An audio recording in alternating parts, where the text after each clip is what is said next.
اعوذ باللہ من الشیطان الرجیم بسم اللہ الرحمن الرحیم۔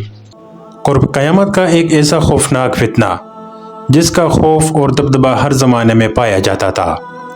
اس فتنے کا ذکر اگر صحابہ کرام رضی اللہ عنہ کے مجلس میں ہو جاتا تو صحابہ کرام رضی اللہ عنہ زور و قطار رونے لگ جاتے اور اللہ تعالیٰ کی پناہ مانگ لیتے۔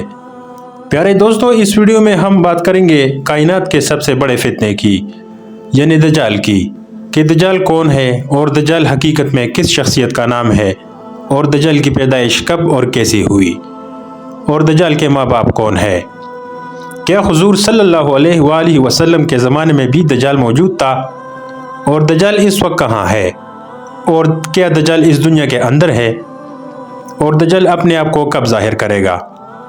پیارے دوستو، ان تمام سوالات کے جوابات قرآن شریف کی روشنی میں ہم آپ کو بتائیں گے، لہٰذا اس ویڈیو کو آخر تک ضرور دیکھیے گا۔ پیارے دوستو، حضور صلی اللہ علیہ وسلم نے ارشاد فرمایا کہ قیامت اس وقت تک قائم نہ ہوگی جب تک دجال ظاہر نہ ہو جائے۔ دجال کی ظاہری نشانیاں اور شکل و صورت کے بارے میں حضور صلی اللہ علیہ وآلہ وسلم نے ارشاد فرمایا کہ دجال چھوٹے قد کا ہوگا اور وہ بہت بدصورت ہوگا، اور وہ ایک آنکھ سے کانا ہوگا، اس کے دونوں پاؤں ٹیڑھے ہوں گے اور اس کے جسم پر بہت سارے بال ہوں گے، اس کے سر کے بال گنگریالے ہوں گے اور اس کا رنگ سرخ یا گندمی ہوگا، اور اس کی ناک طوطی کی چونچ جیسی ہوگی۔ اور دجال کی سب سے واضح نشانی یہ ہوگی کہ اس کے ماتھے پہ کاف فا را لکھا ہوگا، جس کو ہر مسلمان پڑھ لے گا، چاہے وہ پڑھا لکھا ہو یا ان پڑھ ہو، لیکن کافر اور فاسق اس کو نہ پڑھ سکیں گے۔ پیارے دوستو، دجال جب اس دنیا میں ظاہر ہوگا تو وہ لوگوں کے سامنے بہت پرہیزگار رہے گا تاکہ لوگ اس کی زیادہ سے زیادہ اتباع کریں، لیکن اندر سے یہ کافروں کی طرح ظالم ہوگا۔ دجال سب سے پہلے نبوت کا دعویٰ کرے گا، جب اس کو ماننے والوں کی تعداد زیادہ ہو جائے گی تو یہ پھر خدائی کا دعویٰ کر دے گا۔ دجال ایک بہت بڑی سواری پر سوار ہو کر پوری روز زمین میں گردش کرے گا۔ اس کی سواری اتنی بڑی ہوگی کہ ان کی آنکھوں کا درمیانی فاصلہ 40 گز تک ہوگا۔ پیارے دوستو، دجال کے پاس بے شمار طاقت ہے اور بے شمار مال اور دولت اور خزانے ہوں گے۔ اس سرزمین کے زیادہ تر نہروں پر دجال کا قبضہ ہوگا، اس کی اجازت کے بغیر کوئی بھی پانی نہ پی سکے گا۔ یہ لوگوں کو گمراہ کرنے کے لیے طرح طرح کے کام سر انجام دے گا۔ یہ آسمان کو حکم دے گا تو وہ بارش برسائے گا، اور زمین کو حکم کرے گا تو وہ سبزہ اگائے گی۔ اس وقت دجال اپنے آپ کو خدا کہے گا۔ جو لوگ اس کے پیروکار بن جائیں گے تو دجال ان کو مالا مال کر دے گا اور وہ عیش و عشرت کی زندگی گزاریں گے، اور جو لوگ دجال کو خدا ماننے سے انکار کر دیں گے تو دجال ان کو قتل کر دے گا۔ پیارے دوستو، دجال بڑی تیزی سے زمین کے اندر گردش کرے گا اور وہ دنیا کے ہر کونے میں جائے گا۔ وہ اس وقت تمام دنیا کے کافر ہے اور اسرائیل دجال کی حمایت کریں گے اور اس کی جماعت کے ساتھ شامل ہو جائیں گے، لیکن جو سچا مسلمان ہوگا وہ اس کو پہچان لے گا اور وہ اس کو خدا ماننے سے انکار کر دے گا۔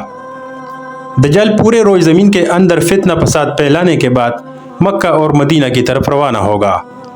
جب یہ مکہ میں داخل ہونے کی کوشش کرے گا تو اس کو مکہ میں داخل ہونے سے روک دیا جائے گا، اور آخر کار مکہ سے ذلیل و خوار ہو کر مدینہ کی طرف جائے گا۔ اس وقت مدینہ منورہ کے 7 دروازے ہوں گے، اور ہر دروازے پر اللہ تعالیٰ کی طرف سے ایک نگہبان فرشتہ مقرر ہوگا جو اس کو مدینہ میں داخل نہیں ہونے دے گا۔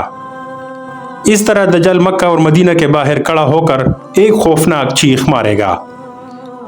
اس وقت مکہ اور مدینہ میں جو منافقین ہوں گے وہ یہ آواز سن کر مکہ اور مدینہ سے باہر نکل آئیں گے اور دجال کے گروہ میں شامل ہو جائیں گے۔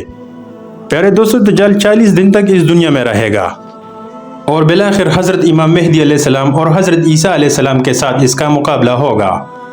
اس وقت دجال کا لشکر دنیاوی اسباب کے اعتبار سے مسلمانوں سے مضبوط ہوگا۔ اس وقت مسلمان اور دجال گروہ کے درمیان ایک بہت بڑی جنگ ہوگی۔ اس جنگ کے اندر دجالی ہار جائیں گے اور دجال کے لشکر کو بہت بڑی ہار کا سامنا کرنا پڑے گا۔ اس وقت دجال حضرت عیسیٰ علیہ السلام سے ڈرتے ہوئے فلسطین کی طرف بھاگے گا، اور حضرت عیسیٰ علیہ السلام اس کا پیچھا کرتے ہوئے اس کو مقام لطف پر پکڑ لیں گے۔ اور اللہ تعالیٰ کے حکم کے ساتھ دجال کو قتل کر دیں گے۔ پیارے دوستو، بات کرتے ہیں کہ دجال کون ہے اور اس کے ماں باپ کون ہے۔ دجال کے پیدائش پر مختلف روایات ملتی ہے، جیسے کہ رسول اللہ صلی اللہ علیہ وآلہ وسلم کے دور کی بات ہے کہ جب مسلمان مکہ سے مدینہ کی طرف ہجرت کر رہے تھے تو انہی دنوں میں مدینہ کے اندر ایک یہودی عورت نے ایک بچے کو جنم دیا جو پیدائشی کانا تھا۔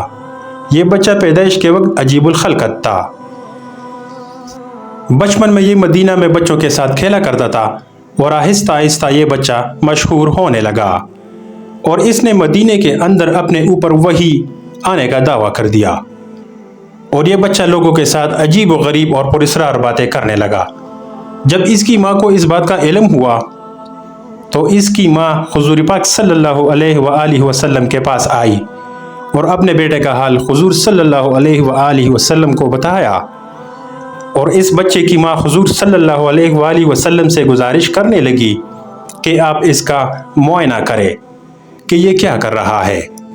ایک دن حضور پاک صلی اللہ علیہ وآلہ وسلم صحابہ کرام رضی اللہ عنہ کے ہمراہ اس بچے کا معائنہ کرنے کے لیے اس کے گھر کی طرف روانہ ہوئے تو آپ صلی اللہ علیہ وآلہ وسلم نے اس بچے کو انصاری بچوں کے ساتھ کھیلتے دیکھا۔ اس بچے کا نام ابن سیاد تھا۔ اس وقت حضور پاک صلی اللہ علیہ وآلہ وسلم کے ساتھ عمر بن خطاب رضی اللہ عنہ اور دیگر صحابہ کرام رضی اللہ عنہ بھی موجود تھے۔ اس وقت ابن سیاد بلوغت کے قریب تھا لیکن جوان نہیں ہوا تھا۔ حضور پاک صلی اللہ علیہ وآلہ وسلم اس کے قریب گئے لیکن اس کو پتہ نہ چلا تو حضور پاک صلی اللہ علیہ وآلہ وسلم نے اس کے کمر پر ایک زوردار ضرب لگائی اور ابن سیاد سے فرمایا، کیا تم گواہی دیتے ہو کہ میں اللہ کا رسول ہوں؟ تو ابن سیاد نے آپ علیہ السلام کی طرف دیکھا اور کہا کہ میں گواہی دیتا ہوں کہ آپ اللہ کے رسول ہیں۔ پھر ابن سیاد نے آپ صلی اللہ علیہ وآلہ وسلم سے کہا کہ کیا آپ گواہی دیتے ہیں کہ میں اللہ کا رسول ہوں؟ تو آپ صلی اللہ علیہ وآلہ وسلم نے ابن سیاد کو چھوڑ دیا اور فرمایا کہ میں اللہ اور اس کے رسولوں پر ایمان لایا۔ اس کے بعد نبی پاک صلی اللہ علیہ وآلہ وسلم نے ابن سیاد سے پوچھا کہ تو کیا دیکھتا ہے؟ تو ابن سیاد نے کہا کہ میں سمندر پر عرش دیکھتا ہوں۔ تو اس وقت حضور پاک صلی اللہ علیہ وآلہ وسلم نے ارشاد فرمایا کہ وہ ابلیس کی چال ہے۔ اس وقت ابن سیاد نے حضور پاک صلی اللہ علیہ وآلہ وسلم کو بتایا کہ میرے پاس سچی اور جھوٹے خبریں آتی ہے۔ یہ بات سن کر آپ صلی اللہ علیہ وآلہ وسلم نے فرمایا، پھر تو تیرا معاملہ الٹ ہو گیا۔ اس کے بعد حضور پاک صلی اللہ علیہ وآلہ وسلم نے ابن سیاد سے فرمایا کہ میں نے تیرے لیے چھپانے والی ایک چیز چھپائی ہے۔ دراصل اس وقت حضور پاک صلی اللہ علیہ وآلہ وسلم نے اپنے دل کے اندر لفظ دخان سوچا تھا۔ تو ابن سیاد حضور پاک صلی اللہ علیہ وسلم سے کہنے لگے کہ آپ نے دل کے اندر جو چیز چھپائی ہے وہ الدخ ہے۔ تو اس پر آپ صلی اللہ علیہ وسلم نے ارشاد فرمایا کہ ذلیل ہو جا، تیری قدرت بڑھ نہیں سکتی۔ تو اس وقت حضرت عمر رضی اللہ عنہ نے فرمایا کہ اگر آپ مجھے اجازت دیں تو میں اس کی گردن اڑا دوں۔ اس وقت حضور پاک صلی اللہ علیہ وآلہ وسلم نے ارشاد فرمایا کہ اسے چھوڑ دو، اگر یہ سچا ہے تو اسے قتل نہیں کر سکتا، اور اگر یہ جھوٹا ہے تو اسے قتل کرنے میں کوئی بھلائی نہیں۔ پیارے دوستو، مدینہ کے لوگ ابن سیاد کے بارے میں یہ کہا کرتے تھے کہ بعض شیاطین اس کے پاس آتے تھے، اس کو عرش الہی کے تمام خبریں دیا کرتے تھے، جبکہ حضور پاک صلی اللہ علیہ وآلہ وسلم نے ابن سیاد کے معاملے میں سکونت اختیار کی ہے، کیونکہ آپ صلی اللہ علیہ وآلہ وسلم کی طرف سے یہ وحی نہیں کی گئی کہ ابن سیاد کی حقیقت کیا ہے۔ جبکہ بعض لوگ ابن سیاد کو ہی دجال مانتے ہیں، اور کچھ صحابہ کرام رضی اللہ عنہ کا خیال بھی یہی تھا۔ اور ایک دوسری روایت میں ملتا ہے کہ حضرت عمر رضی اللہ عنہ حضور پاک صلی اللہ علیہ وآلہ وسلم کے سامنے ابن سیاد کو دجال کہا کرتے تھے، لیکن آپ صلی اللہ علیہ وسلم نہ اس بات کا اقرار کرتے اور نہ ہی اس بات کا انکار کرتے۔ پیارے دوستو، ابن سیاد کے اندر بہت سی ایسی نشانیاں موجود تھی جو کہ دجال کی نشانیاں تھی۔ یہی وجہ ہے کہ اس دور کے صحابہ کرام رضی اللہ عنہ بھی ابن سیاد کو دجال کہا کرتے تھے، اور بعض مفسرین کا یہ کہنا ہے کہ ابن سیاد ہی وہ شخص ہے جو قرب قیامت میں دجال بن کر ظاہر ہوگا۔ حضرت ابو سعید خدری رضی اللہ عنہ بیان کرتے ہیں کہ ابن سیاد مجھ سے کہنے لگا کہ میں دجال کے ماں باپ کو بھی جانتا ہوں اور دجال کو بھی جانتا ہوں۔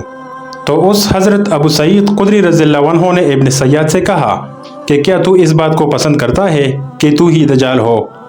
تو اس وقت ابن سیاد نے کہا کہ اگر مجھے دجال بنایا گیا تو میں اس بات کو ناپسند نہیں کروں گا کہ میں دجال بنوں، یعنی کہ میں دجال بننا پسند کروں گا۔ پیارے دوستو، بعض مفسرین کا کہنا ہے کہ ابن سیاد دجال نہیں، کیونکہ یہ بعد میں ایمان لے آیا تھا، بلکہ دجال حضرت سلیمان علیہ السلام کے دور میں جنات اور انسانوں کے ملاپ سے پیدا ہوا تھا اور اس کے ماں باپ کو قتل کر دیا گیا تھا، اور دجال کو ایک جزیرے کے اندر قید کر دیا گیا، اور یہ انسانوں اور جنات کے ملاپ سے پیدا ہونے والا بچہ یعنی دجال آج بھی اس جزیرے کے اندر قید ہے، اور اس کے ساتھی شیطان اس کو ہر بات کی خبر دیتے ہیں۔ دجال کے پیدائش کے بارے میں حضرت امام زرقانی رحمۃ اللہ علیہ بیان فرماتے ہیں کہ دجال وہ فتنہ ہے جس کو اللہ تبارک و تعالی نے اس وقت پیدا فرمایا جس وقت حضرت آدم علیہ السلام کو جنت سے نکالا گیا تھا، اور دجال کو بنا ماں باپ کے پیدا کیا گیا، اس کا کوئی ماں باپ نہیں۔ پیارے دوستو، حقیقت تو یہ ہے کہ دجال قرب قیامت میں ظاہر ہوگا، اور ان کی جو نشانیاں ہوں گی ان کو حضور پاک صلی اللہ علیہ وآلہ وسلم نے اپنے احادیث میں بیان فرمائی ہے۔